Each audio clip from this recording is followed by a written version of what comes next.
Okay sir, రండి sir.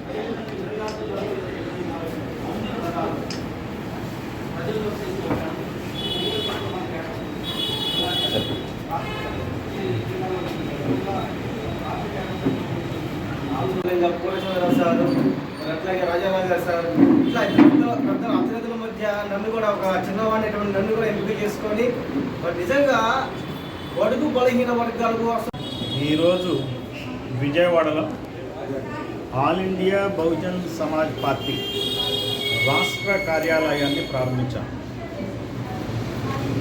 మా రాష్ట్ర అధ్యక్షుడు, రాష్ట్ర పార్టీ అధ్యక్షుడు లకే రాజారావు గారు, అలానే రాష్ట్ర కోఆర్డినేటర్ పరంజ్యోతి గారి సమక్షంలో రాష్ట్ర కార్యాలయాన్ని ప్రారంభించడం చాలా నాకు ఆనందిస్తున్నా. ఈ రోజున రాష్ట్రంలో బీసీలకు కానీ, ఎస్సీలకు కానీ, ఎస్టీలకు కానీ, ముస్లింలకు కానీ జరుగుతున్నటువంటి అన్యాయాల మీద ఈ పార్టీ పోరాటం చేస్తుంది. ఒక్కొక్క వర్గానికి ఒక్కొక్క సమస్య ఉంది. ఈ సమస్యల్ని అటు టీడీపీ కానీ, ఇటు వైసీపీ కానీ, బీజేపీ పార్టీలు ఏమాత్రం పట్టించుకోవట్లేదు. దాదాపుగా 80 లక్షల క్రిస్టియన్లు ఉన్నటువంటి, ఎస్సీ క్రిస్టియన్లు ఉన్నటువంటి రాష్ట్రంలో 70-80 సంవత్సరాల నుంచి దళిత క్రిస్టియన్లకి ఎస్సీ హోదా ఇవ్వకపోవడం ఎంత అన్యాయమో చెప్పండి. మతం మారినంత మాత్రాన కులం మారుతుందా?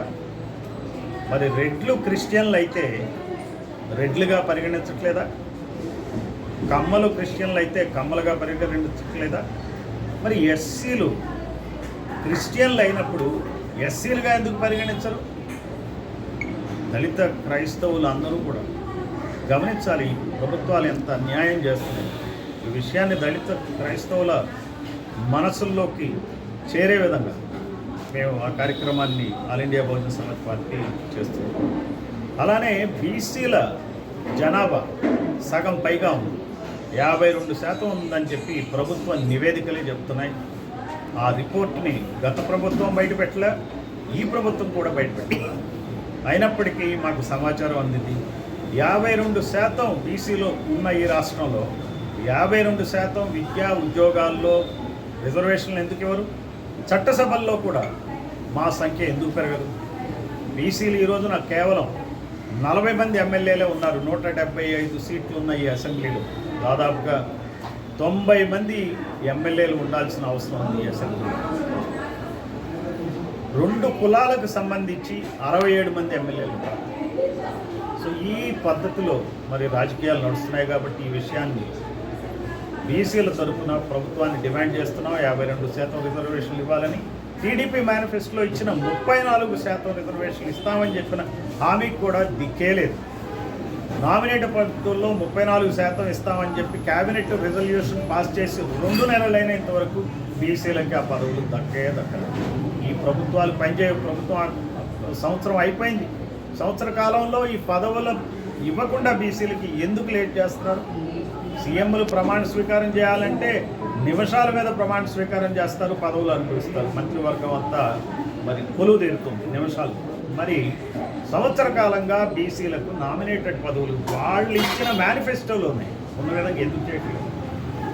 అదే కాకుండా ఎస్టీల విషయంలో మైదాన ప్రాంతంలో ఉన్నటువంటి ఎరుకలు, యానాదులు ఎస్టీ జనాభాలో 40% ఉన్నారు. ఒక్కరు కూడా ఎమ్మెల్యే లేదు. మైదాన ప్రాంతంలో ఒక్క ఎస్టీ రిజర్వ్డ్ సీట్ కూడా లేదు. రాయలసీమలో, ఇటు మధ్య ఆంధ్రాలో ఎస్టీలకు రిజర్వేషన్ లేవు. ఇక్కడో మన పార్వతీపురం అడవులకి మొత్తానికి ఎస్టీలను రిజర్వ్ చేసి పెట్టారు. అక్కడ వీళ్ళ యొక్క ఈ 2 కులాలు ఏవైతే ఉన్నాయో ఆ కులాల యొక్క సీట్లు పోతాయనే భయంతోనే ఎస్టీ రిజర్వేషన్లు ఈ ప్రాంతంలో ఇవ్వలేదు. దాన్ని కూడా డిమాండ్ చేస్తున్నాం ఎరుకుల యానాదుల తరఫున. అట్లానే ఏజెన్సీ ఏరియాలో ఉన్నటువంటి ట్రైబల్స్ జరుగుతున్నటువంటి అన్యాయం, స్థానికేతరులకు ఉద్యోగాలు ఇవ్వచ్చు అన్న అంశం మీద ప్రభుత్వాలు స్పందించట్ల. కోర్టు ఉత్తర్వులను దృష్టిలో పెట్టుకుని మరి చేస్తున్నారు. చాలా అన్యాయం. Constitution amend all India Bahujan Samaj party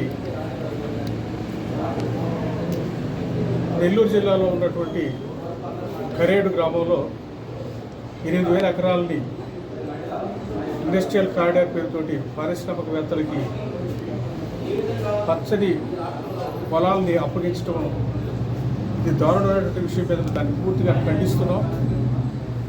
ముఖ్యంగా అక్కడ ఆ గ్రామ ప్రజలు దాదాపుగా 15,000 మంది ఈ రోజున మాకు ఉపాధి పోతుంది, ఈ మా భూములు లాగేసుకుంటాయని చెప్తుంటే మేము ఉపాధి కల్పిస్తామనే ఉద్దేశంతో ఆ భూములు లాక్కోవటం ఏంటో అది విచిత్రమైనటువంటి విషయం ఇది. ఇంతకుముందు కాకినాడ సెజ్ కూడా అదేవిధంగా చేశారు. ఇప్పుడు కూడా దానికి గతి లేదు. ఆ భూములు కోల్పోయిన వాళ్ళందరూ కూడా ఈ రోజున దిక్కులేని పరిస్థితిలో ఉన్నారు.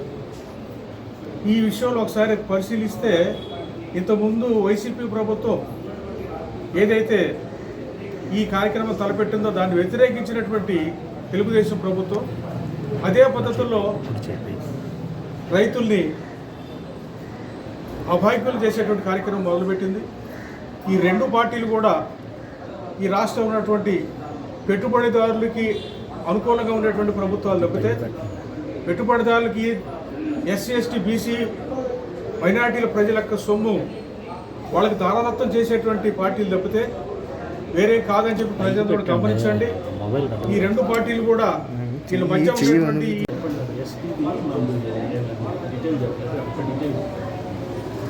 ఇప్పుడు రాజ్యాంగం ఆదివాసులకు ప్రత్యేకమైనటువంటి చట్టాలు, ప్రత్యేకమైనటువంటి హక్కులు ఇచ్చాయి. అందులో భాగంగా అప్పటి రాష్ట్ర ప్రభుత్వం ఆదివాసీ ప్రాంతాల్లో ఉన్నటువంటి ఉద్యోగాలు ఆదివాసులకి ఇవ్వాలి అని చెప్పి జీవో జారీ చేస్తే దాని ప్రకారం 100 ఉద్యోగాలు ఆదివాసులకు వచ్చాయి. దానివల్ల చాలామంది ఉద్యోగాల్లో స్థిరపడ్డారు, వాళ్ళు గౌరవంగా బతుకుతున్నారు. మరి ఇది గిట్టినటువంటి ప్రభుత్వాలు కావచ్చు, మరి న్యాయస్థానాలు,